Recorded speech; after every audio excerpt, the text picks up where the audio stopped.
Pearl Ria Fernandez, working in Milagros Degree College from the Department of Food, Nutrition and Dietetics. And today I am going to deal with the topic sensory evaluation of food. So these are the contents. We will see how the food is evaluated at a sensory level, that is through the sense of our organs, that is your eyes, nose, skin and your tongue. So next we will see the sensory evaluation. So first of all, whatever the food is sensed by the sight, that is by the eyes, whatever you see when the food is present in front of you, that is your first impression towards sensory evaluation of food. Second is, after this seeing the food, you may see the color of the food, that is its appearance, then the taste, the aroma, the flavor, the texture and so on. So all these things comes under sensory evaluation of food. So here we see how what is perceived, okay, what is the first thing that comes to us that is perceived by looking at the food. That is the main part of the sensory evaluation of the food. So in sensory characteristics of food, you have two things, that is sensory evaluation and objective evaluation. So first of all, we'll see by the sense organs, what can you perceive?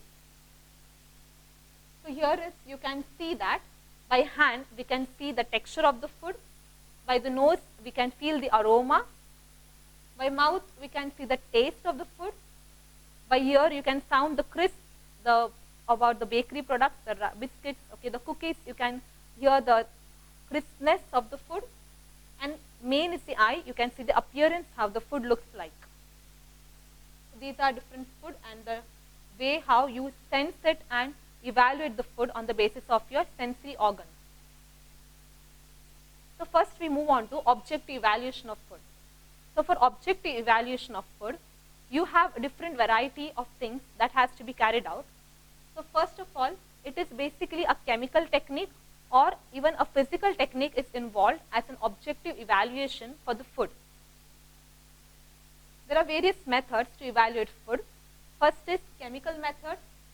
You have physicochemical methods, microbial methods, and also you have physical methods. So first we look into chemical methods. So in chemical evaluation of food, what we do is, you have instruments, that is your chromatography technique, you have gas chromatography, HPLC, high performance liquid chromatography.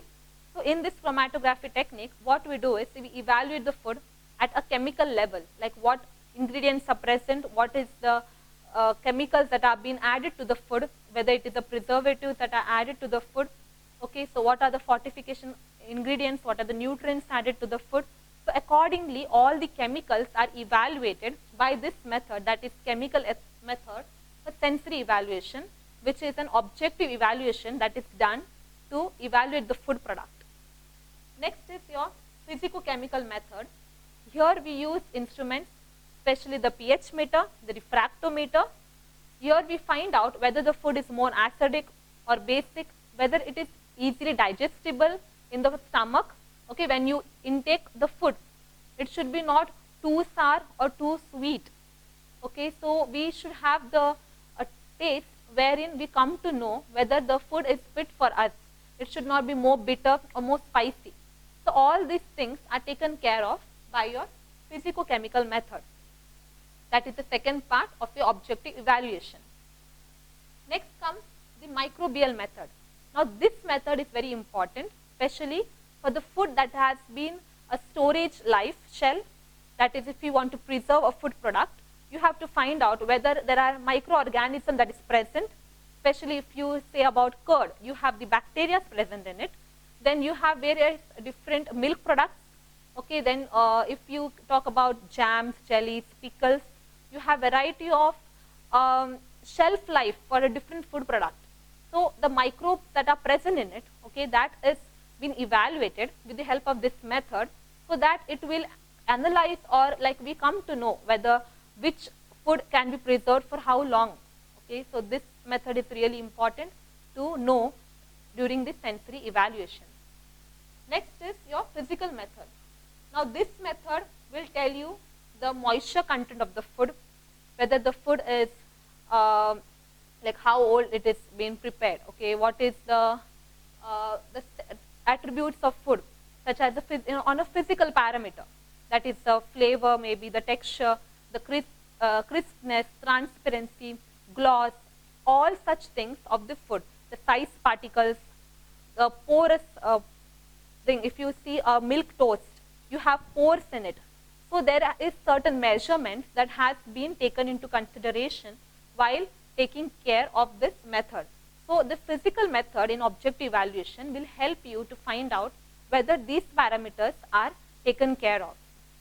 So here we see the sensory evaluation and the objective evaluation both go hand in hand, and they are complementary to each other. So these are the types of objective evaluation, that is the chemical method, physico-chemical method, you have the microbial method, and last the physical method.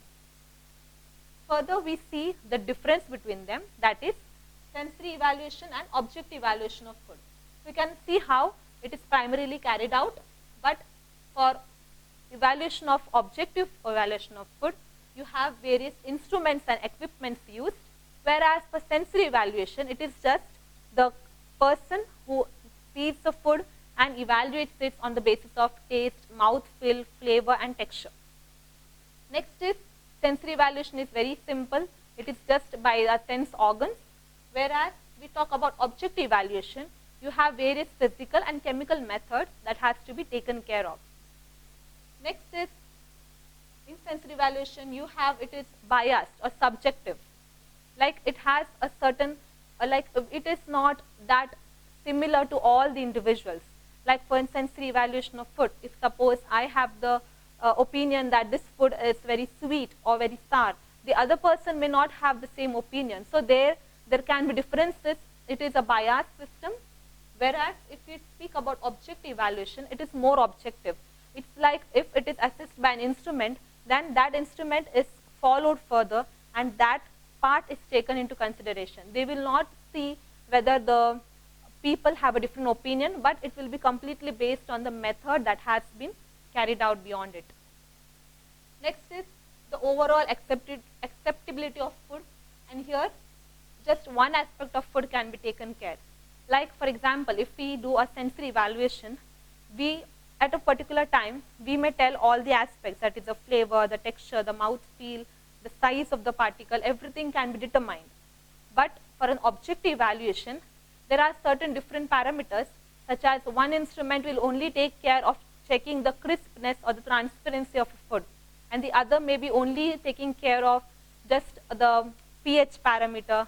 Okay, a pH meter will only check the pH, whereas a chromatography, that is the HPLC or gas chromatography, will only take care of the components that are present in it. So here it will be more selective for objective evaluation, whereas in sensory evaluation, it will just tell you the overall thing by a single method. And however, if it is a sensory evaluation, the results may not be that accurate. But when we come to objective evaluation, it will be more consistent and more accurate. Next, we move on to, for sensory evaluation, there can be an illness of the judge, so that if suppose a person is having a cold or cough, and if the person is tasting the food, it may taste different to that person as compared to a well person. So this way, it can affect the illness of the judge. Whereas for objective evaluation, there is no such problem, because it's already an instrument which is taking care of it. So there won't be any issues regarding the illness of the judge or the person who is evaluating the food. Next is, it is difficult to establish, but standards are easy to establish in objective evaluation. And last, we see that in sensory evaluation, it requires more time and finances, but in objective evaluation, it is one-time investment. Then it may not be that difficult for financial put setup for an instrument, one setup that will be done, which can be used over and over again, and it is a time-saving method where it is more accurate too. And lastly, we know that employed for new product development and marketing, whereas the subjective evaluation, it is a quality control and completely based on the industrial level, whereas the people who are taking care of this measurements of the food parameters, it will be mostly at a quality control level, whereas sensory evaluation will be only at an individual and at a lower level.